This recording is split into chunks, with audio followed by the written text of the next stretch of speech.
네, 안녕하세요. 네, 수동물병원 박수영 원장입니다. 강아지 귀 세정 방법에 대해서 설명드리려고 시간을 준비해 봤고요. 귀 세정 좀 자세히 잘 설명해 드리도록 하겠습니다. 먼저 이제 강아지 귀 세정이 왜 필요한가? 사실 강아지도 건강한 경우에는 귀 세정이 따로 필요하지 않을 수 있습니다. 다만 이제 사람과 다른 것은 사람은 수평한 귓구멍을 가지고 있는데, 이도라고 하죠. 수평 이도를 가지고 있는데, 강아지는 수평 이도 외에 수직 이도를 같이 가지고 있어서 양쪽으로 이런 모양의 귓구멍을 가지고 있어서 귀병이 잘 생기는 체질인데다가 귓구멍을 덮는 품종들도 많이 있죠. 예를 들면 푸들도 그렇고 말티즈도 그렇고, 그리고 이제 허그든 시쭈든 이런 강아지들 모두가 귀지가 사람처럼 자연스럽게 밖으로 흘러나오긴 좀 어려운 구조다 보니까 강아지들이 자주 귀를 털어서 귀지를 내보내는 모습을 보게 됩니다. 그래서 이런 과정들이 원활하게 일어나면 건강하게 지내는 게 가능하지만, 그 과정에서 상처가 난다든지 혹은 물이 들어갔다든지, 아니면 귀 구멍의 구조가 좀 복잡하게 생겼거나 귀털이 많다든지 해서 귀지 배출이 잘 되지 않거나 그 안에서 세균이나 곰팡이가 번식하게 되면 귀병에 잘 걸리게 됩니다. 그래서 실제로 강아지들은 사람에 비해서 외이형, 귀병으로 병원에 오는 경우가 아주 많게 됩니다. 이를 예방하기 위해서 이제 귀 세정을 하게 되는데요. 평소에 하는 귀 세정은 이제 귀병이 생기지 않은지 확인하는 정도의 귀세정이라고 생각하시면 되겠습니다. 귀세정제를 간단히 부어서 귀지가 있는지 없는지 닦아내는 정도로 평소에는 귀세정을 유지하시면 되겠고요. 귀세정을 하는 주기는 일주일에 한 번, 2주일에 한 번 꼭 딱 정하실 필요는 없고, 우리 아이가 한 요 정도마다 하면 귀지가 약간 나오더라 하는 시기가 좀 아이들마다 다를 거예요. 근데 이제 보통 추천드리기로는 목욕 전에 귀세정제를 넣고 목욕 후에 귀 청소를 하면서 귀지가 있는지 확인하시는 방법이 물이 들어가는 걸 예방하는 것도 되고, 귀병이 생기는지 안 생기는지 잘 모니터링 할 수 있는 귀세정 주기가 되겠습니다. 그리고 귀가 안 좋거나 귀병이 있어서 치료 중인 아이들은 귀 속을 직접적으로 닦아내는 귀세정이 정말로 필요하게 되는데요.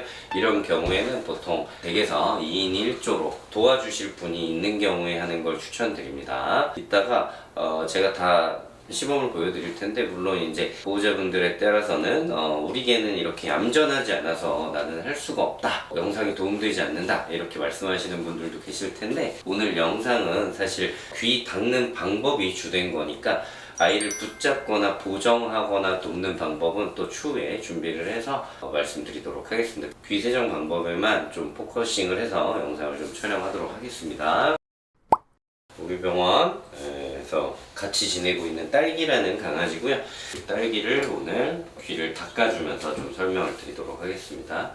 평소에 귀병이 없는 건강한 강아지의 경우에는 귀 세정제와 손, 요 두 가지 준비물만 있으면 귀 청소에 부족함이 없을 것 같고요.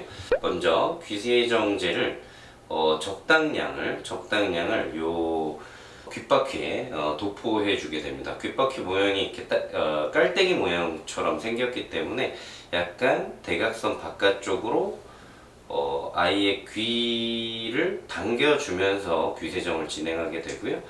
귀세정제를 넣으면 아이들이 보통 싫어서 막 털고 힘들어 하는데요. 우리 딸기는 아무래도 착한 편이라서, 얌전한 편이라서 이렇게 가만히 있네요.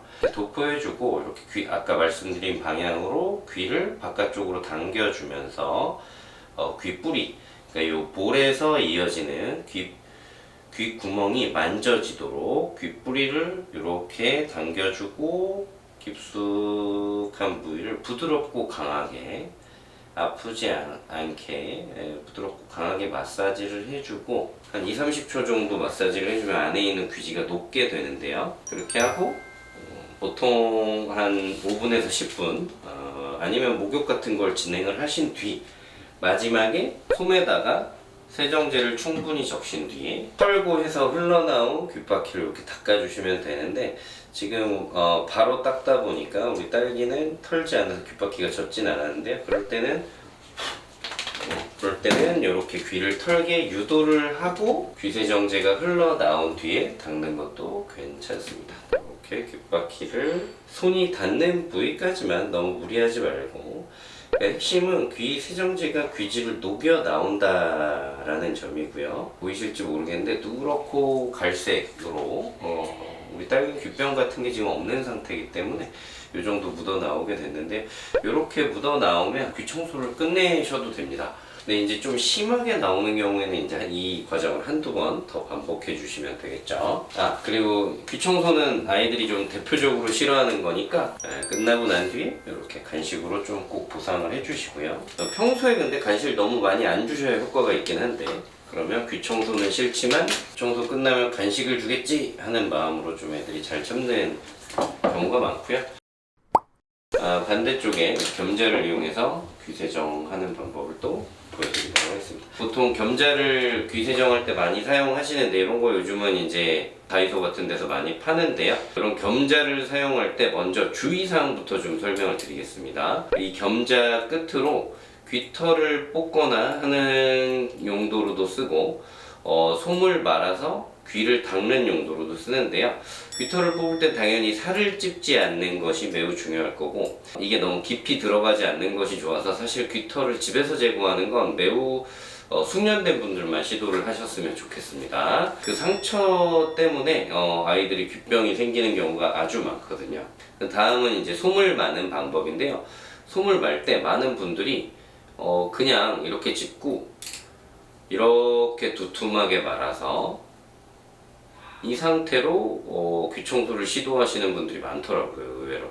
그렇게 되면 아이들 귓구멍이 이렇게 아주 넓지 않거든요. 물론 아주 강아지 크기가 크다면 괜찮겠지만 귀지를 귓구멍 안으로 꾹꾹 눌러 넣는 행위가 되니까 오히려 귓병을 유발할 수 있습니다.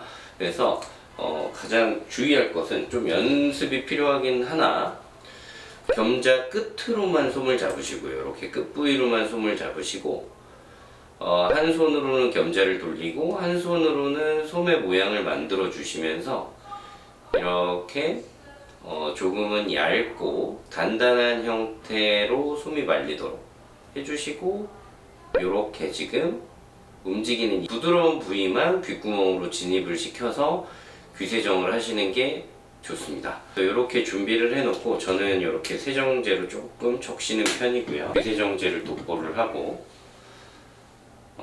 동일하게 마사지를 시켜야겠죠? 과정을 반복을 하고, 사실 이 경우에도 귀를 털거나 혹은 목욕을 하고 이렇게 좀 돌아다니고 시간을 주셔도 됩니다.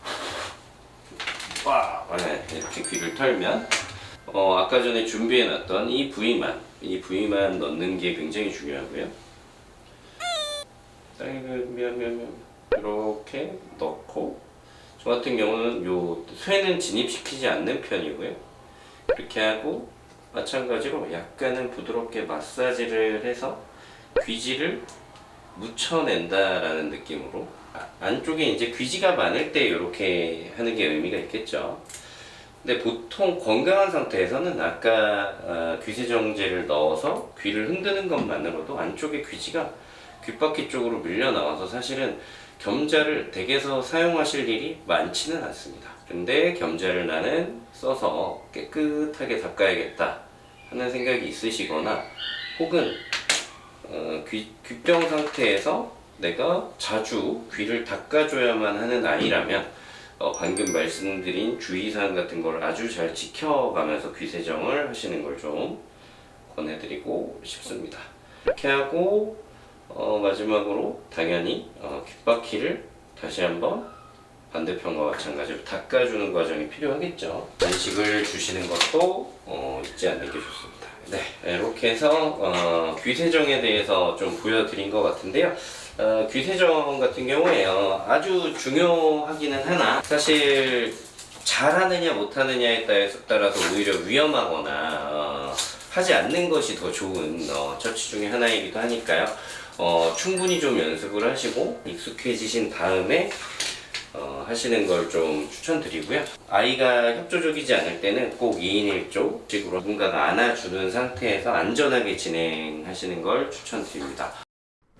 면봉을 면봉을 쓰시는 분들도 의외로 좀 있더라고요. 면봉 쓰시는 거는 사실 추천은 못 드리고요. 면봉으로 사람도 귀를 닦는 게 굉장히 위험하다고 하고 오히려 그것 때문에 문제가 많이 되잖아요. 귀 피부는 점막이라서 면봉으로 꾹꾹 눌러 닦으면 상처가 나는 경우도 많고 면봉은 특성상 단단하기 때문에 면봉이 깊숙이 들어간 상태에서 아이가 움직여서 특히 나무로 된 면봉은 똑 부러져서 면봉심이 고막 가까이 박힌 상태로 병원에 와서 그 면봉을 또 제거하는 치료를 하는 경우도 심심치 않게 보거든요. 면봉 사용은 사실은 매우 위험하다는 거 인지하시고 주의가 필요하고요. 이왕이면 방금 말씀드린 방법으로 귀 세정하는 거 추천드립니다. 상황이 여의치 않을 때는 가까운 동물병원 같은 데서 물론 비용이야 들겠지만 동물병원 같은 데서 진행하시는 걸 추천드리는 편입니다. 도움이 되셨길 바랍니다. 여기까지 하겠습니다.